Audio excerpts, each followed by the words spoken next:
자, 오늘 누가복음 4장 42절부터 44절의 말씀을 가지고 성도의 사명과 기도라는 제목으로 하나님 말씀 전하도록 하겠습니다.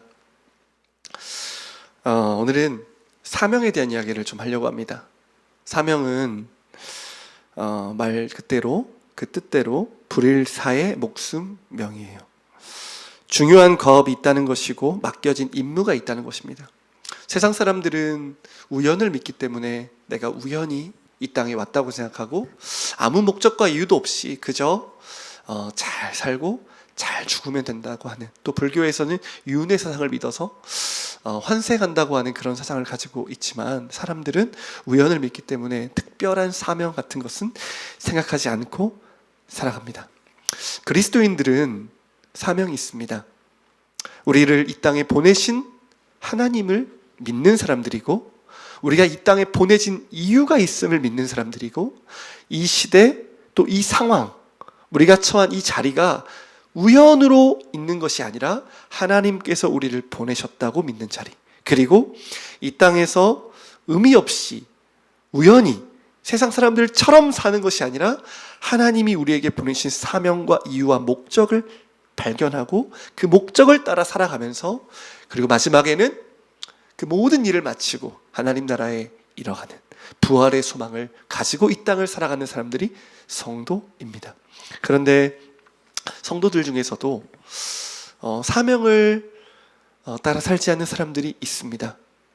왜 공부해야 되는지를 모르고, 왜 일해야 되는지를 모르고, 왜 기도해야 되는지를 모르고, 왜 교회 와야 되는지를 모르고 그저 살아가는 사람들이 있어요. 그렇게 살아가는 사람들을 보면 정처가 없어요. 그리스도인들이지만 세상 사람들과 비슷한 모양으로 살아갑니다. 아무 목적이 없이, 아무런 사명 없이 그렇게 흘러가는 대로 사는 것이죠. 하나님은 저와 여러분 모두가 그저 이 땅을 살기를 원하지 않으세요. 부르심과 사명을 따라 살기를 원하세요. 값지게 살기를 원하시고, 영광스럽게 살기를 원하시고, 그 마지막 날 영광의 면류관을 받기에 합당한 하나님의 사람들로 이 땅을 살기를 원하신 것입니다. 그래서 오늘 우리가 예수님, 누가복음을 통해서 예수님에 대한 이야기를 좀 살펴보면서 예수님은 어떻게 사셨고 그 사명을 이루기 위해 어떤 힘을 기울이셨는지를 우리가 같이 보면서 또 우리에게 주신 하나님의 말씀을 받도록 하겠습니다. 오늘 말씀을 좀 보면요, 오늘 말씀해 보시면 예수님의 초기 사역이에요. 갈릴리 초기 사역. 예수님께서 성령 세례를 받으시고 40일에 광야에 있는 3가지 시험을 마친 이후에 본격적으로 갈릴리 사역을 시작하십니다. 누가복음에 보면 나사렛에서 시작하시죠. 나사렛에서 시작하는데 어떤 일이 있었습니까? 나사렛 사람들이 이는 요한의 아들이 아니냐, 요셉의 아들이 아니냐, 이렇게 그렇게 하죠. 그러면서 예수님을 배척합니다. 그리고 어떻게 해요? 예수님을 낭떠러지로 몰고 가서 그를 죽이려고 하는 엄청난 위협을 받으면서 예수님께서 정말 이 나사렛에서는 더 이상 사역할 수 없다고 할 만큼 위기를 경험하시고 그곳을 떠나십니다. 그리고 나서 어디를 가시냐면 가버나움이라는 곳을 가십니다. 가버나움은 나사렛 밑에 있는 헤롯의 성전이 있고 비교적 부유한 동네예요. 그런데 이곳에서 예수님 뭘 하셨냐면 회당에서 안식일 날 귀신 들린 사람을 고치십니다. 그렇죠? 귀신 들린 사람을 고치시고, 베드로 장모의 열병을 고치시고, 그리고 많은 예수의 소문이 많이 퍼져서 주변에 있는 수많은 병자들, 귀신 들린 사람들이 다 와서 예수께서 일일이 그들에게 손을 얹으셔서 낫는 기적의 역사들이 있었어요. 오늘 이 본문은 그 상황 중에 일어난 일이에요. 그런데 예수님이 오늘 본문에 보면 어떻게 하십니까? 우리 42절 보실까요? 하루 종일 안식일 날 귀신을 쫓아내고 병자를 고치는 일을 하셨어요. 너무 힘드셨겠죠. 저도 주일날 이렇게 사역하고 나면 퍼질 때가 많아요. 그냥 눌려있고 갇혀있고 죄 가운데 있던 성도들에게 말씀을 전하고, 또 영혼들을 이렇게 사역하는 영혼들에게 말씀을 전하고 또 신방하고 그 영혼들을 정말 하나님의 말씀으로 세워가는 그 사역을 하면 굉장히 지쳐요. 근데 귀신 사역을 했으니 얼마나 힘드셨겠어요. 그래서 예수님은 지치셨을 겁니다. 근데 42절에 보니까 날이 밝음에 뭐 하셨어요? 예수께서 나오자 한적한 곳에 가셨어요. 한적한 곳에 왜 가셨을까요? 기도하러 가셨습니다. 이따 이 이야기는 조금 더 하도록 하겠습니다. 그런데 어떤 일이 있었냐면, 무리가 찼다가 병행문문인 마가복음에 보면 1장에 보면 먼저는 제자들이 예수를 찾았어요. 왜 제자들이 예수를 찾았냐면, 가버나움에 있는 많은 사람들이 예수께 나오려고 막 하는 거예요. 그리고 예수께 다른 동네 가지 못하도록 막 만류하려고 온 거예요. 근데 예수님은 떠나시지 못하게 만류하려고 했어요. 근데 43절 우리 같이 한번 읽겠습니다. 시작. 예수께서 이르시되 내가 다른 동네에서도 하나님의 나라 복음을 전하여야 하리니 나는 이 일을 위해 보내심을 받았노라 하시고. 아멘. 자, 43절에 중요한 이야기를 하세요. 자, 가버나움은 예수님께 호의적인 사람들이 많았던 곳이죠. 그렇죠? 가지 말라고 붙잡았다고 하면 이 도시는 예수님을 환영하는 도시예요. 적어도 예수님과 함께하고 싶은 사람들이 많았던 곳이에요. 그렇죠? 저도 이제 목회하면서 막 사람들이 저한테 막 오라고 하고 온다고 하고 그러면 막 힘이 날 것 같아요. 그곳에서 사역하고 싶을 것 같아요. 어떤 데를 갔더니 거기서는 막 나를 배척해. 나를 막 죽이려고 해. 낭떠러지 밀려고 해. 근데 어떤 데 갔더니 나를 너무 환영해주고 나를 너무 좋아해주고 심지어 내가 있는 곳에 찾아와서 다른 곳 가지 못하게 만류한다고 하면 그것 떠나고 싶지 않을 것 같아요. 예수님도 똑같았어요. 그런데 예수님 어떻게 하십니까? 43절에 내가 다른 동네에서도 하나님의 나라 복음을 전하여 하리니 나는 이 일을 위해 보내심을 받았노라 하시고 이렇게 말씀하는 것입니다. 쉽고 편하고 잘 할 수 있는 이 가버나움인데 그곳을 떠나시는 이유가 뭐예요? 그 이유는 두 가지죠. 첫 번째는 뭐예요? 하나님이 나를 보내셨다는 거예요. 하나님이 나를 이 땅에 보내셨다는 거예요. 예수님은 자기가 이 땅에 왜 왔는지를 알았어요. 우연히 이 땅에 온 것이 아니라 하나님 아버지께서 영원 전에, 그걸 구속 언약이라고 합니다. 영원 전에 성부, 성자, 성령께서 하나님의 나라 일들을 계획하시고 언약하셨다. 그래서 하나님께서 자신을 이 땅에 보내셨음을 예수님은 아시는 거예요. 그리고 자신이 왜 다른 동네로 가야 합니까? 우리 다시 한번 43절 보세요. 내가 다른 동네에서도 하나님의 나라 복음을 전하여야 하리니. 예수님은 이 땅에 왜 오셨습니까? 하나님의 나라의 복음을 전하기 위해 이 땅에 오셨어요. 왜 십자가를 지시고 왜 부활하시고 왜 귀신 들린 자를 귀신을 축출하시고 왜 병자들을 고치시고 하나님 나라의 말씀들을 전하십니까? 하나님 나라의 복음을 전파하려고. 그럼 하나님 나라의 복음이 뭐냐는 거죠. 하나님 나라 복음이 뭐예요? 하나님의 나라는 죽어서 가는 천국이 아니고요. 하나님 나라는 하나님이 통치하시는 나라, 하나님이 다스리시는 나라, 하나님이 왕 되신 나라예요. 그 나라를 회복시키기 위해 이 땅에 오셨다는 거예요. 그 나라가 회복되었음을 선포하기 위해 이 땅에 오셨다는 거예요. 그 나라가 시작되었으니 회개하고 그 나라로 돌아오라는 말씀을 전파하시기 이 땅에 오셨고, 그 나라를 회복시키기 위해 십자가를 지시려고 이 땅에 오셨고, 부활하시기 위해 이 땅에 오셨다는 거예요. 결국에 예수님의 모든 사역을 정리해보면 하나님 나라를 이루기 위해 이 땅에 오신 것이에요. 하나님 나라가 뭡니까? 하나님 나라는 원래 하나님이 계획하셨던 하나님 나라의 모델. 그렇죠? 우리 창세기에 봤던 하나님의 나라는 어떤 나라예요? 하나님이 통치하시는 나라예요. 하나님과 사귐이 있는 나라예요. 부족함이 없는 나라예요. 그렇죠? 넘치는 나라예요. 강에서도 온갖 금들이 흘러나오고 하나님께서 모든 실과를 주시고 하나님의 영으로 충만하고 하나님 한 분으로 만족하고 영원한 생명을 누리는 곳. 인간은 죄로 말미암아 사망으로 가고 마귀의 다스림 받지 않고 하나님의 통치를 받으며 왕같은 제사장으로 하나님의 뜻대로 살아가며 다스리며 정복하고 생육하고 번성하며 가장 복된 상태를 유지했던 그것이 바로 하나님이 다스리시는 하나님의 나라. 의와 공의와 정의와 사랑이 가득한 나라. 그런데 그 하나님의 나라가 깨졌죠. 왜요? 이 땅에 죄가 들어왔어요.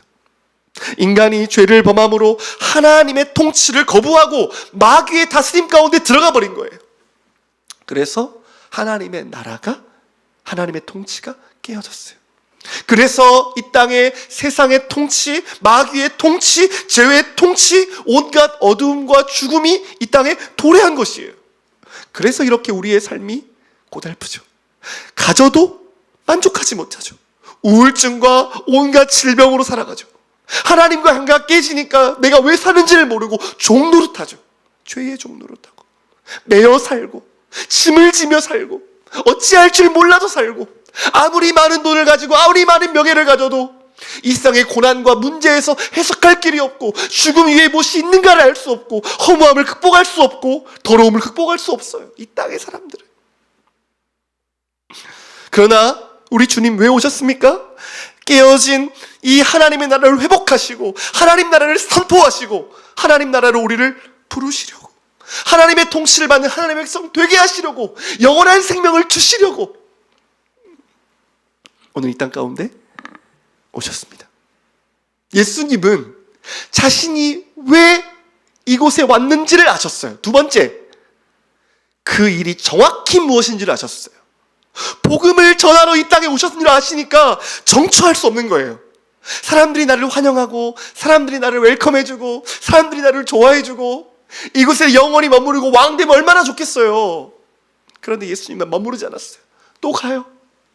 예수님의 여정을 보면 크게 4번을 움직이세요. 이스라엘 땅에 갈릴리는 비교적 북쪽에 있죠. 예루살렘은 남쪽에 있죠. 갈릴리, 유대, 갈릴리, 유대.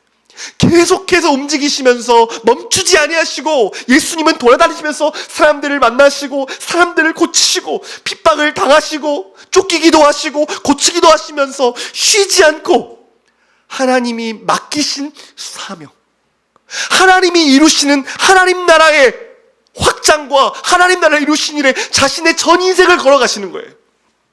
공생의 3년 동안 쉬지 않고 안일함과 편안함에 만족하지 아니하시고 계속해서 움직이며 돌아다니시는 거예요. 요한복음 4장에 보면 사마리아 수가 땅의 여인을 예수님이 만나주시고 그를 부르시죠. 그리고 제자들이 예수님께 먹을 것을 갖다 주면서 예수님께 먹을 것에 대한 이야기를 예수님 뭐라고 하십니까? 나의 양식은 내 아버지의 뜻을 행하는 것이다, 이렇게 말씀하셨어요. 먹고 마시고 살아가는 모든 이유가 하나님의 뜻을 이루기 위하심을 예수님은 고백하셨던 거예요. 오늘 저와 여러분이 무엇을 생각해야 될까요? 저와 여러분은 예수 그리스도를 따르는 하나님의 사람들이에요. 그 말이 무슨 말이냐면 저와 여러분에게도 동일한 사명과 부르심이 있다는 거예요.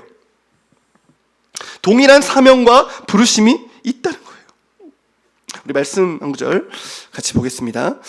출애굽기 19장 5절부터 6절 같이 한번 읽겠습니다. 시작. 세계가 다 내게 속하였나니 너희가 내 말을 잘 듣고 내 언약을 지키면 너희는 모든 민족 중에서 내 소유가 되겠고 너희가 내게 대하여 제사장 나라가 되며 거룩한 백성이 되리라. 너는 이 말을 이스라엘 자손에게 전할지니라. 아멘. 자, 구약의 모델을 보세요. 구약에 이스라엘 백성들은 원래 어떤 사람들이었습니까? 애굽의 종 노릇했죠. 그렇죠? 바로 세상의 왕이었고 마귀를 지칭하는 바로 왕의 지배를 받으면서 어떻게 살았어요? 바로 왕이 그들에게 무거운 짐을 지우고 무거운 삶을 살면서 고통스러운 삶을 살았어요. 나중에 이스라엘 백성들이 광야를 걸으면서 광야에서 맛있게 먹었던 고기들, 부추들, 맛있는 마늘들 이런 것들을 생각했어요. 세상의 화려한 것들을 보고 누릴 수 있었지만 그들은 마귀를 위에 살면서 마귀의 종 노릇하면서 헛된 영광과 썩어질 것들을 구하며 사는 인생을 살았던 거죠. 그렇죠? 그런데 하나님께서 그들을 건지셨어요. 그들을 애굽에서 건지셨어요. 놀라운 이적을 행하시면서 은혜로. 그리고 홍해를 가르시면서 이전과는 다른 하나님의 사람들이 되게 하셨어요. 그리고 시내산에서 뭘 하셨습니까? 언약을 맺으셨어요. 언약은 무엇입니까? 하나님과 이스라엘 백성들이 특별한 관계로 들어가는 거예요. 그들은 더 이상 세상에 속한 자가 아니라 하나님의 백성, 하나님의 소유, 하나님 나라의 군사로, 하나님의 신부로 하나님이 부르시는 거예요. 그리고 나서 하나님이 오늘 19장 5절과 6절 이렇게 말씀하시는 거예요. 세계가 다 내게 속하였는데 너희가 내 말을 잘 듣고 내 언약을 지키면 너희는 모든 민족 중에서 내 소유가 될 것이다. 세굴라의 보물. 너희는 내 보물이 될 것이라는 거예요. 그래서 6절 보세요. 너희가 내게 대하여 제사장 나라가 되며 거룩한 백성이 되리라 그랬어요. 하나님과 특별한 관계가 들어가자 이들의 신분이 바뀌어요. 더 이상 애굽의 종로를 타면서 썩어질 것들을 세우고 썩어질 것들을 위하여 사는 자가 아니라 이제는 하나님의 보화가 되어서 세계 열방 가운데 하나님께 구별된 백성, 하나님의 제사장 나라의 사명을 감당하는 사람들이 된 거죠.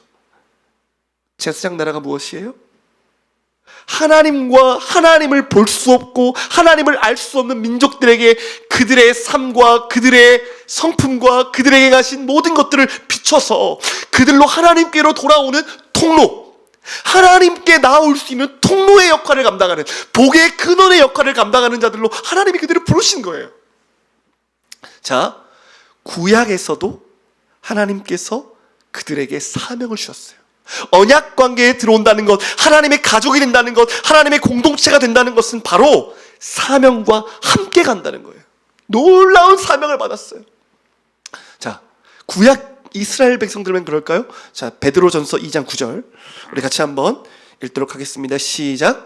그러나 너희는 택하신 족속이요 왕같은 제사장들이요 거룩한 나라요 그의 소유가 된 백성이니 이는 너희를 어두운 데서 불러내어 그의 기이한 빛에 들어가게 하신 이의 아름다운 덕을 선포하게 하려 하심이라. 아멘. 자, 우리 오늘 베드로 사도는 똑같이 동일한 말씀을 우리에게 선포해요.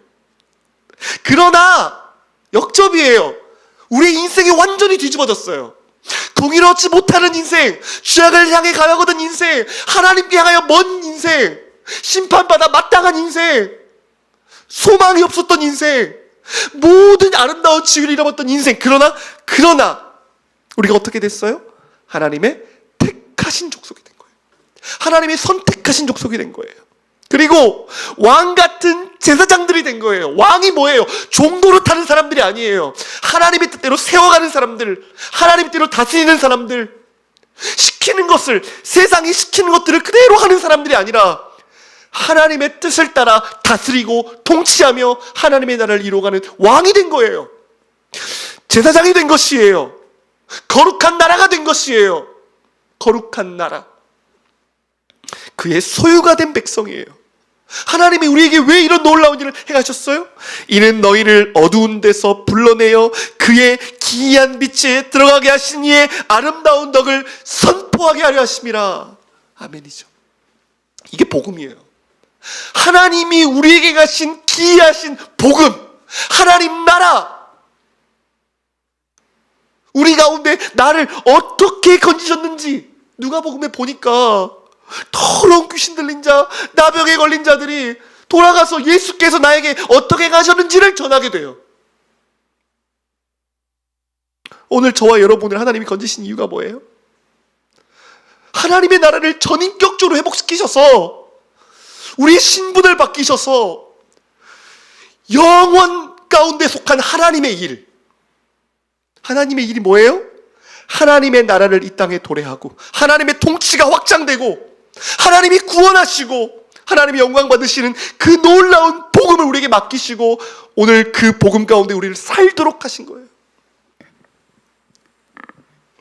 기가 막히죠. 하나님이 하시면 100% 될 텐데 저희같이 이렇게 미련하고 게으르고 겁이 많고 이렇게 불완전한 우리와 하나님은 함께하길 원하세요. 하나님은 왜요? 자녀니까. 자녀랑 함께하고 싶은 거예요. 하나님은 왕같은 제사장으로 저희들을 세우고 싶으신 거예요. 하나님은 마태복음 28장 18절부터 20절 말씀 우리 같이 한번 읽도록 하겠습니다. 시작. 예수께서 나와 말씀하여 이르시되 하늘과 땅의 모든 권세를 내게 주셨으니 그러므로 너희는 가서 모든 민족을 제자로 삼아 아버지와 아들과 성령의 이름으로 세례를 베풀고. 저와 여러분에게 주신 하나님의 지상 대명령이에요. 이 예수님께서 부활하심으로 예수님께서 하늘 아버지의 뜻을 따라 이 땅에 도래하시고 오시고 순종하셔서 십자가에 달리시고 모든 말씀을 이루시고 모든 것을 이루신 다음에 부활하셨어요. 하나님 보좌 옆에 앉아 계셨어요. 그리고 모든 권세, 심판과 구원과 모든 교회의 다스림의 권세를 아버지께서 주셨어요. 예수를 믿는 자들에게 성령을 주시고 성령을 보내시면서 모든 권세를 예수 그리스도께서 가지고 계세요. 그분께서 우리에게 뭐라고 말씀하세요? 그러므로 그 모든 권세를 내가 받았으니 너희는 가서 모든 민족을 제자로 삼아 아버지와 아들과 성령의 이름으로 세례를 베풀라. 저와 여러분이 해야 될 일이에요. 어떤 목사만 하는 일이 아니에요. 저와 여러분에게 맡겨주신 놀랍고 영광스러운 일이에요. 복음서에 보면 예수님이 제자들을 파송하는 장면이 나와요. 12제자를 파송하기도 하고 70인을 파송하기도 하죠. 근데 이 파송의 이야기를 잘 보세요. 이들은 그냥 파송받은 게 아니라 예수님의 대표에서 가는 거예요. 나라의 사신들로 가는 거예요. 그래서 그들에게 하는 태도는 곧 예수님께 하는 태도예요. 그들이 가는 곳은 예수님이 가야 할 곳을 가는 거예요. 그들이 전하는 복음은 예수님이 하신 그 복음과 똑같은 일이었어요. 예수님의 능력을 행하는 것이었어요. 무슨 말이에요? 오늘 저와 여러분이 작은 예수로 부르심을 받은 거예요. 우리는 예수님의 손과 발이 되어서 예수님의 입이 되어서 예수 그리스도의 복음을 전파하기에 부르심을 받았다는 거예요. 저와 여러분이. 그러므로 너희는 가서 왜 실력을 키우고 왜 우리가 돈을 벌고 왜 성실히 일하고 왜 교회에서 훈련받고 왜 우리가 애써야 돼요? 영원한 가장 값진 가장 놀라운 이 사명을 저희에게 주셨기 때문이에요. 다람쥐 쳇바퀴 돌 것 같은 일상을 반복하지만 그게 아니에요. 그게 아니에요. 제가 은밀하게 위대하게라는 영화를 본 적이 있습니다. 이 영화는 북한의 이제 스파이가 우리나라에 와서 이제 스파이 역할을 하는 거예요. 근데 그가 이제 김수현이라는 배우가 받았던 역할이 뭐냐면 바보 역할을 하는 거예요. 맨날 침 흘리고 머리도 이상하게 하고 옷도 이상하게 입고 바보처럼 살아요. 근데 그가 주눅들지 않아요. 그가 밤마다 위축되지 않고 불쌍한 삶을 살잖아요. 왜 그래요? 자기가 어디서부터 왔고 무슨 일을 위해 지금 이 땅에 사는지를 알아서 그래요. 세상 사람들을 봐보세요. 돈을 아무리 잘 벌고 아무리 좋은 회사를 다녀도 행복해 보이지 않아요. 그렇죠? 반복되는 쳇바퀴 속에서 삶의 의미를 찾지 못해요. 돈을 아무리 많이 벌어도 만족함이 없어요. 물론 아닌 사람도 있지만 대체적으로는 그래요. 그러나 하나님은 저와 여러분에게 가장 값진 영원한 일을 맡기셨어요. 영원한 복음, 하나님이 하시는 일을 우리에게 주신 거예요. 영원한 생명을 저에게 맡겨주신 거예요. 우리가 뭔데요? 사도 바울은 그랬어요. 지극히 작은 자 중에 작은 자인 나에게 영광스러운 복음을 맡겨주셨다 그랬어요. 그래서 우리는 충성을 구해야 되는 거예요. 그래서 제가 사명에 대한 이야기를 했습니다. 그리스도인들 중에서 어떤 그리스도인은 자기가 어떤 사명으로 보내심을 받았는지를 몰라요. 그래서 정말 정처 없이 사는 그리스도인들이 있어요. 가르쳐 주질 않으니까. 예수 그리스도로 재창돼서 하나님 아들이 어떻게 살아야 되는지를 모르니까 어떻게 살아가야 되는지를 몰라요. 또 어떤 그리스도인은 사명 있는 건 알아. 복음이 내게 맡겨주신 거 알아. 그런데 사명을 따라 살지 못하는 그리스도인이 있어요. 능력이 없는 그리스도인. 어떤 그리스도인이 있겠어요? 사명을 따라서 사명자로 사는 사람들이 있어요. 직장에 가서도 복음을 전하기 위해 성실히, 기회만 있으면 복음을 전하고, 가정에서도 복음을 전하고, 맡겨주신 사람들을 위해서 기도하고, 하나님 앞에서 그렇게 사명자로 사는 사람들이 있었어요. 여러분은 어떤 측에 속하시나요? 여러분은 어떤 측에 속하세요? 제가 사사기를 보는데 어떤 일이 있냐면, 이스라엘 백성들이 이제 그 땅을 분배받았어요. 그래서 이제 그 약속의 땅에서 하나님의 나라를 이제 이뤄가면서 제사장 나라의 삶을 살면 돼. 근데 그 삶이 녹록하잖아요, 여러분. 우리가 사명자로 산다는 건 쉬운 일이 아니에요. 왜 그래요? 당장 예수님만 봐도 어떤 일이 생겨요? 익숙하고 편안함과 안일함과, 그쵸? 좋고 편함의 유혹이 있어요. 이스라엘 백성들도 가나안 땅을 점령해서 그곳에서 계속 뭐하고 살아야 되냐면, 복음을 위해 계속 복음을 전하고 가나안 땅을 점령하면서 막 몰아내고 거룩한 삶을 살아야 되는 거예요. 분투하는 삶을, 한마디로 말하면 영적 전투의 삶을 살아야 되는 거예요. 그런데 그들이 선택한 게 뭐예요? 편안함이었어요. 더 이상 싸우기 싫어. 너무 힘든 거 몰아내기 싫어. 익숙하고 편안함에 안주해서 결국 어떻게 됐어요? 그들을 쫓아내지 못함으로 그들과 동화되는 일이 벌어졌어요. 이거 그리스도인들의 일들이에요. 하나님을 믿는 사람들의 일들이에요. 오늘 그와 같은 일이 이 땅에 이루어지지 않을까요? 이루어져요. 무슨 말이냐? 편안하게 살려고 하고 사명을 따라 살지 않으려고 하면 우리도 이스라엘 백성들처럼 익숙함과 편안함과 세상이 주는 좋음에 우리도 동화돼서 세상처럼 살아가더라는 거예요. 결국에는 사명자로 살기보다는, 사명이 있는 거 알아도 사명을 따라 살지 못하는 그런 부류의 신앙인들이 될 수 있다는 거예요. 우리가 단지파의 이야기를 좀 해보려고 합니다. 단지파는 어땠어요? 하나님이 서편 쪽에 단지파의 땅을 주셨어요. 그런데 이 단지파들은 어떻게 했습니까? 그들이 너무 강해서 쫓겨났어요. 골짜기로. 그러다 보서 어떻게 했어요? 더 이상 싸우기를 멈추고 다른 지역을 향해 갔어요. 하나님이 주신 곳을 떠나서 라이스란 땅을 점령하러 갔어요. 그래서 그 땅을 점령하고 그 땅에 살았어요. 이 땅이 너무 편하고 이 땅은 너무 좋고 살기 너무 좋아서 편안함 때문에 간 거예요. 그 결과 어떻게 됐을까요? 사사기 말미에 보면 미가의 집에 있는 미가의 집에 있는 우상에 있는 우상 신전과 제사장을 데리고 가서 단지파가 우상의 집단이 돼버려요. 결국 요한계시록의 단지파의 이름은 사라져요. 무슨 말이에요? 사명을 따라 영광스러운 사명을 받은 것, 예수님처럼 우리도 그 사명을 받았기 때문에 예수님처럼 사명에 붙들려서 사셔야 돼요. 사명을 따라 살아야 돼요. 그게 사명자예요. 사명이 우리가 살아가는 원동력이에요. 그게 우리의 영광이에요. 그래서 사명을 따라 우리가 살아야 돼요. 요한복음 12장 24절로 25절 같이 한번 읽겠습니다. 시작. 내가 진실로 진실로 너에게 이르노니 한 알의 밀이 땅에 떨어져 죽지 아니하면 한 알 그대로 있고 죽으면 많은 열매를 맺느니라. 자기의 생명을 사랑하는 자는 잃어버릴 것이요 이 세상에서 자기의 생명을 미워하는 자는 영생하도록 보전하리라. 아멘. 예수님께서 순종하셨던 비결이 뭔지 아세요? 이 말씀이에요. 주를 위해, 하나님 아버지를 위해 죽기로 하신 거예요. 주를 위해 죽기로 하면 살아요. 한 알의 밀이 땅에 떨어지면 어떻게 돼요? 죽지 아니하면 한 알이 그대로 있는데 그 알이 죽으면 어떻게 돼요? 많은 열매를 맺어요.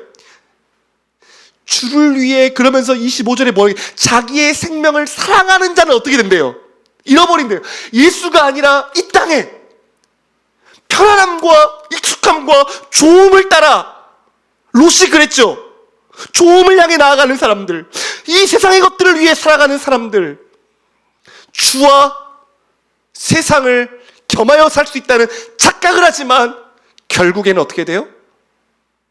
소돔과 고모라로 가는 거예요. 그 길은. 말씀을 잘 보세요. 자기의 생명을 사랑하는 자는 잃어버린대요. 어떻게 살면 된대요? 이 세상에서 자기의 생명을 미워하는 자는, 그 말이 무슨 말이에요? 주를 위해 자기의 생명을 다해 나아가는 하나님의 사람들은 영생하도록 보존하리라. 사람들 앞에서 나의 말을 부끄러워하지 아니하면 내가 천사와 함께 이 땅에 올 때 내가 그를 부끄러워하지 않으리라. 다 똑같은 말이에요. 주와 함께 죽고 주와 함께 살기로 다짐하며 하나님 앞에서 살아가는 성도들은 생명을 경험해요. 하나님의 살리심을 경험해요. 예레미야 보세요. 아무리 많은 죽음 가운데 던져줘도 하나님이 함께 하시니까 죽지 않은 거예요. 그 인생을. 사랑하는 성도 여러분, 사명자가 되어야 돼요. 사명자가 되어야 돼요. 제가 요즘에 그림 1대1 훈련 받는데 가장 중요한 세 단어, 단순, 반복, 지속. 이게 훈련이에요. 사명자는 그냥 만들어지는 게 아니에요. 군대에서 이병이 처음에 군대를 입대하면 진짜 아무것도 몰라요. 그런데 군대에서는 시간만 지나면 써먹을 만한 괜찮은 사람들이 나와요. 원래 옛날에 군대가 3년이었죠. 3년 정도 계속 똑같은 일을 단속, 반복, 지속하잖아요. 단순, 반복, 지속하잖아요. 그 일에 대해서는 전문가가 돼요. 예수 그리스도의 복음에 관련해서 우리가 어떻게 해야 되냐? 단순, 반복, 지속. 계속 해야 돼요. 계속. 교회는 성도를 훈련시키는 어머님과 같은, 집과 같은 곳이어야 돼요. 교회를 그냥 왔다가 돌아갔다가 왔다가 돌아갔다. 제자 훈련도 그냥 받고 끝나고 받고 끝나고가 아니고 예수의 복음이 나의 입술 가운데 흘러나오고 내 오늘 발걸음과 내 모든 삶이 사명자로 살 수 있도록 단순 반복 지속을 통해 훈련되어야 돼요. 저 여러분이 예수를 위해 죽고 그 복음을 위해 죽고 그 사명을 따라 두려워하지 않고 주를 위해 살려고 하는 그 모든 자들에게 생명을 경험하게 돼요. 저 여러분이. 그래서 이 영광스러운 사명을 따라 저와 여러분이 값지게 살아갔으면 좋겠어요. 값지게. 근데 오늘 이 말씀 여기서 끝나면 좋겠지만 안 끝납니다. 제가 오늘 설교가 길 것 같은데 그렇게 말씀했던 이유는 두 가지 때문에 그래요. 오늘의 제목이 뭡니까? 성도의 사명과 기도예요. 그렇죠? 우리는 이 사명이 있어요. 근데 여러분 솔직하게 생각해 보세요. 이 사명을 감당할 만한 능력이 여러분에게 있습니까? 저는 이 능력을 감당할 능력이 없다는 걸 철저히 깨닫고 있어요. 개척하니까 더 깨달아지는 것 같아요. 우리는 못해요. 어떻게 하나님의 복음을 전하고 어떻게 묶여있고 포로된다 억눌려 있는 자들을 자유케 하는 그 복음을 전하며 복음을 위해 죽겠어요. 우리 힘과 능으로 못해요. 저 여러분이 예수님을 주목하셔야 돼요. 오늘 다시 말씀 돌아가서 22절 42절이죠. 성경 보십시오. 42절 같이 보겠습니다. 시작. 날이 밝음에 예수께서 나오사 한적한 곳에 가시니 무리가 찾다가 만나서 자기들에게서 떠나시지 못하게 만류하려 하매. 자, 예수님께서 지금 뭐 하러 가셨어요? 기도하러 가셨어요. 언제요? 날이 밝음에. 새벽 기도죠. 동이 트기 전에 일찍이 주님은 기도하러 가셨어요. 기도하는데 어떻게 알아요, 목사님? 병행본문인 마가복음 1장 35절에 기도하러 갔다고 써 있어요. 마가는 누가복음 뒤에 보면 우리 한번 볼까요? 누가복음 22장 39절 같이 볼까요? 같이 읽겠습니다. 시작. 예수께서 나가사 습관을 따라 감람산에 가시니 제자들도 따라간. 자, 뭘 따라 기도하셨어요? 습관을 따라 감람산에 가서 기도하신 거예요. 이제 뒤절로 보시면 예수님의 이 사명을 감당하기 위해서 예수님께서 하셨던 가장 중요한 게 뭐였어요? 기도예요. 따라해 볼까요? 사명자는 기도를 통해 사명을 감당한다. 예수님이 언제 기도하셨어요? 중요한 순간들마다 기도하셨어요. 무슨 일을 시작하기 전에 기도하셨어요. 제자들을 세우기 전에 기도하시고, 병을 고치기 전에 기도하시고, 특별한 장소를 이동하기 전에 기도하셨어요. 그리고 그뿐만이 아니에요. 예수님은 늘 기도하셨어요. 습관을 따라서. 예수님도 기도하셨는데 저와 여러분이 기도 없이 어떻게 사명을 감당할 수 있어요? 하늘의 일을 어떻게 우리가 감당할 수 있어요? 한 영혼을 구원하는, 한 영혼을 위해 나아가는 이 일을 기도하지 않고 어떻게 감당할 수 있어요? 불가능해요. 그것은. 예수님도 기도하셨어요. 그럼 우리도 어떻게 해야 돼요? 우리도 기도해야 돼요. 어떻게 해요? 예수님처럼. 기도는 한적한 곳에 가셨어요. 무슨 말이에요? 하나님과 독대하는 자리예요. 하나님을 만나는 자리예요. 하나님께로 나아가는 거예요. 그런데 이 기도를 예수님 어떻게 하셨냐면 습관을 따라 하셨어요. 기도는 하고 싶을 때 하는 게 아니에요. 제일 중요한 것이 기도예요. 제일 중요하니까 뭐예요? 습관으로 만드는 거예요. 언제요? 가장 첫 번째 시간에.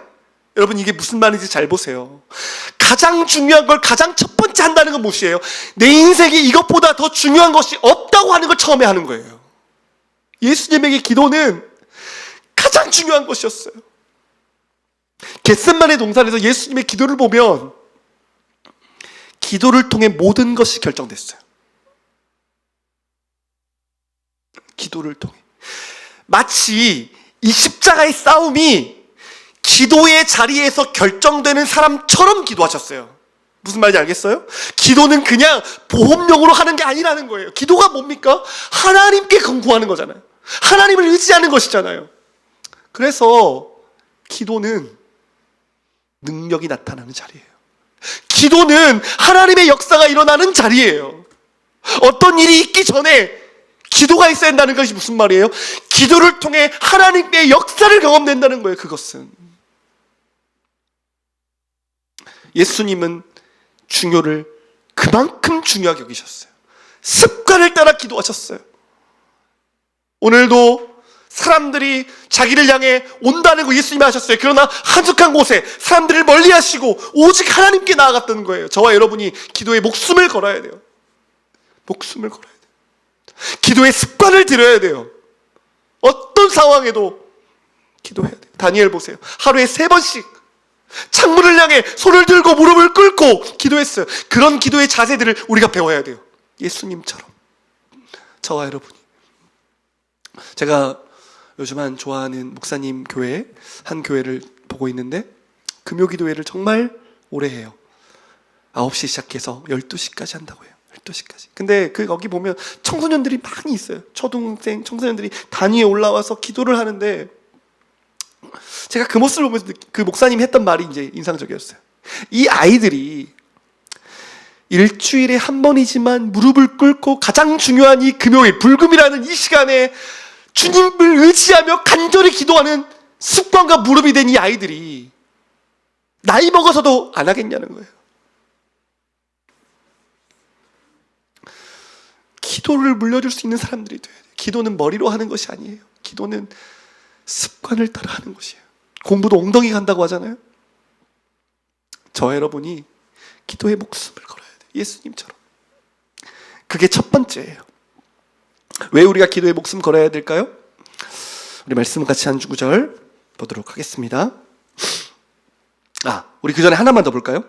사무엘상 12장 23절이에요. 사무엘상 12장 23절 같이 한번 읽겠습니다. 시작. 나는 너희를 위하여 기도하기를 쉬는 죄를 여호와 앞에 결단코 범하지 아니하고 선하고 의로운 길을 너에게 가르칠 것인즉. 보세요. 사무엘은 이 기도를 어떻게 생각했습니까? 사명으로 인식했어요. 기도하지 않는 것은 여호와 앞에 죄를 범하는 것과 같다고 생각한 거예요. 기도 쉬는 것을 범하지 않는다 그랬어요. 저와 여러분이 기도하는 것을, 기도를 쉬는 것을 죄로 여길 만큼 하나님 앞에 정말 하나님을 의지하는 사명자로 서야 돼요. 사명자는 기도하게 되어 있어요. 어떤 자세로? 기도를 사명으로 여기면서 기도하는 거예요. 능력 있는 성도, 능력 있는 교회의 특징은 정말 하나같이 똑같아요. 기도하느냐 기도하지 않느냐예요. 정말 틀림없어요. 100%예요. 기도하지 않는 교회는 능력을 경험할 수가 없어요. 왜요? 능력은 우리에게 있는 것이 아니라 하나님께 있기 때문에. 그래서 기도해야 돼요. 근데 우리가 왜 기도해야 될까요? 우리 누가복음 22장 41절부터 42절 우리 말씀 같이 한번 보도록 하겠습니다. 같이 읽겠습니다. 시작. 그들을 떠나 돌 던질 만큼 가서 무릎을 꿇고 기도하며 이르시되 아버지여 만일 아버지의 뜻이거든 이 잔을 내게서 옮기시옵소서. 그러나 내 원대로 마시옵고 아버지의 원대로 되기를 원하나이다 하시니. 예수님의 이제 겟셋만의 기도예요. 돌 던진 만큼 무릎을 가서 무릎을 꿇고 기도했어요. 이런 모습 우리가 본받아야겠죠? 하나님께 가는 거예요. 기도는 하나님 앞에서 하는 거예요. 무릎을 꿇고 경외하는 마음으로, 절실한 마음으로 기도해야 돼요. 그 다음에 42절에 보니까 뭐라고 했습니까? 아버지여 만일 아버지의 뜻이거든 이 잔을 내게서 옮기옵소서. 그러나 내 원대로 마시옵고 아버지의 원대로 되기를 원하나이다 하시니. 우리는 이 예수님의 기도를 잘 받아야 돼요. 예수님도 자신이 원하는 바가 있었어요. 그렇죠? 인간의 몸을 입고 오셨으니까 죽기 싫은 거예요. 고난당하는 거 싫은 거예요. 아버지께 버림받는 거 싫은 거예요. 무서운 거예요. 두려운 거예요. 그렇죠? 우리도 어때요? 힘든 거 싫어요. 수치당하는 거 싫어요. 멸시당하는 거 싫어요. 주를 위해 죽고 싶으세요? 솔직하게? 주를 위해 가난해지고 싶으세요? 주를 위해 모든 걸 잃고 싶으세요? 솔직하게 그러지 않잖아요, 우리. 예수님이 그곳에서 기도하시면서 뭐라고 했습니까? 그러나 주님 저는 연약하고 부족하지만 아버지의 뜻이 내 뜻이 되기를 원하나이다 그랬어요. 왜 성도가 기도해야 돼요? 왜 사명을 감당하려면 기도해야 돼요?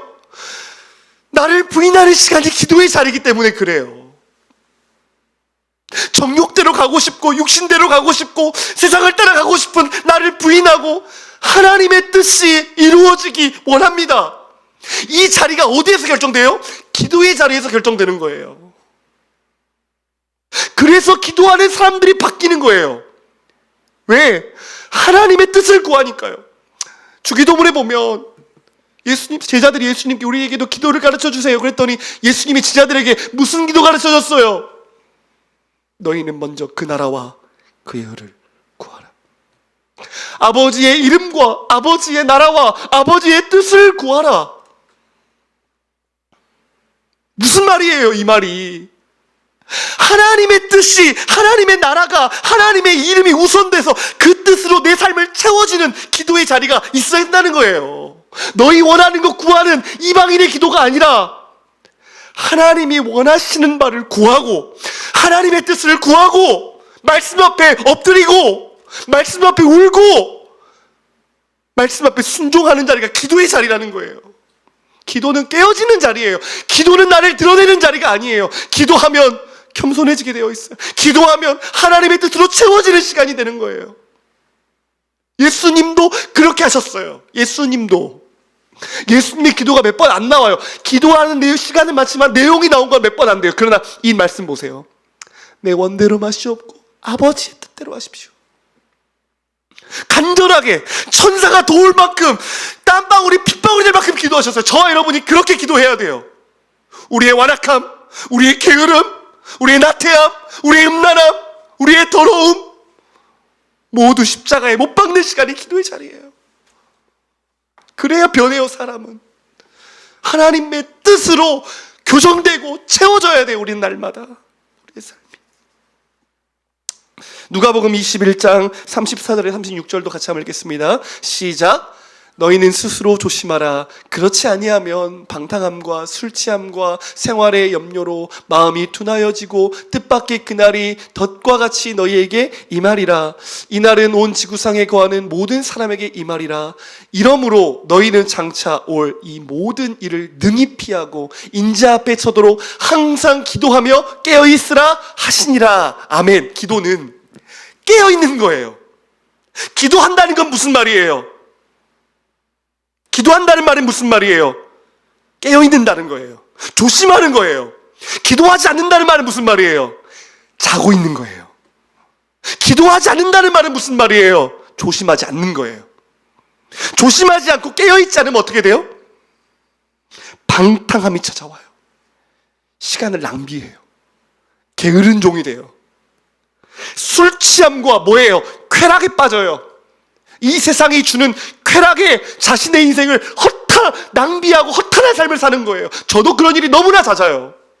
깨어있지 않냐면 생활의 염려로 먹고 살 것, 돈 걱정, 내일의 걱정, 한 달 후의 걱정, 1년 후의 걱정, 10년 후의 걱정, 20년 후의 걱정, 30년 후의 걱정, 노후의 걱정을 하면서 어떻게 돼요? 마음이 둔하여져요. 둔하여진다는 게 뭐예요? 사명에 둔해지고 성령님의 지시를 받는 삶에 둔하여지고 예수 그리스도의 마음에 둔하여지는 거예요. 그래서 어떻게 돼요? 그날이 덫과 같이 임하게 돼요. 준비하지 못해요. 하나님이 맡겨주신 사명을 감당하지 못하고 시간을 허비하게 돼요. 그럼 어떻게 되겠습니까? 단지파와 같이 되는 거예요. 그날을 준비하지 못하는 사람들은 어떻게 돼요? 버리움을 당해요. 그게 성경의 말이에요. 그래서 저와 여러분은 항상 조심하는 거예요. 기도한다는 건 깨어있는 거예요.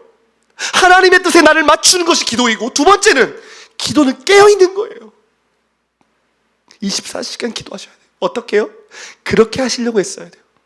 집중해서 기도하고 내 마음이 세상에 물들지 않기에 깨어서 기도하고 하나님을 의지하고 잊어버리다 다시 돌아오고 알람을 맞춰서 돌아오고 그렇게 항상 기도하며 깨어 있어야 사명을 감당할 수 있게 돼요.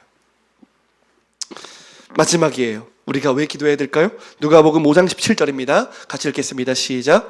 하루는 가르치실 때에 갈릴리의 각 마을과 유대와 예루살렘에서 온 바리새인들과 율법교사들이 앉았는데 병을 고치는 주의 능력이 예수와 함께 하더라. 아멘. 능력 때문이에요. 기도를 통해 능력이 임해요. 기도를 통해 주의 능력이 임해요. 성령의 능력이 임해요. 예수님은 자신의 능력을 행한 것이 아니라 주의 능력, 성령이 함께 하심을 통하여 병고침의 역사, 말씀의 역사, 기적의 역사가 나타난 것이에요. 사도행전에 보면 사도들이 무엇과 무엇에 힘썼습니까? 오로지 말씀과 기도에 힘쓰더라. 그렇게 돼 있어요. 왜 말씀과 기도에 힘썼을까요? 능력이 하나님의 말씀과 기도를 통해 나타나기 때문에 그런 거예요. 오늘 저와 여러분이 능력을 힘입어야 돼요. 무엇을 통해? 기도를 통해. 저는 요즘에 제 무능함이 제일 가슴이 아파요. 무능함이. 능력이 없음이. 그런데 능력은 내가 어떤 사람이 되는 게 아니라 기도를 통해 성령의 능력을 힘입을 때 일어나는 거잖아요. 우리가. 그러면 능력 있는 사람은 간절히 기도하는 사람이에요. 왜 오늘 이 시대에는 능력 있는 정말 능력이 안 나타날까? 그만큼 기도가 사라진 것이죠. 제가 어렸을 때만 해도 교회에서 철야를 가는 사람들이 진짜 많았어요. 산기도를 가는 사람들이 진짜 많았어요. 9시에 막 8시에 막 3, 4, 5 짝을 이뤄가지고 산에 가서 나무 뽑고 온다는 그런 말들이 많았어요. 그래서 소그룹 모임을 하잖아요. 대학 청년부였어요. 제가 그때 신학 가기 전에. 근데 그 사람들이 뭔 말하냐면 자기가 철야 가서 예수님 만난 이야기하고 기도로 진짜 막 2-3시간씩 기도했던 이야기를 하는 거예요. 오늘은 점점 기도의 능력을 경험하는 사람들이 줄어가요. 하늘의 능력이 위로부터 부어져야 되는데 예수님의 겟세마네에서 기도하실 때 천사가 함께 했어요. 천사가. 엘리야의 기도, 야고보서에서 이 엘리야의 기도를 뭐라고 말하고, 엘리야는 우리와 성적이 같은 사람이로되 기도를 통해서 하늘의 문이 열렸다고 말하고 있어요.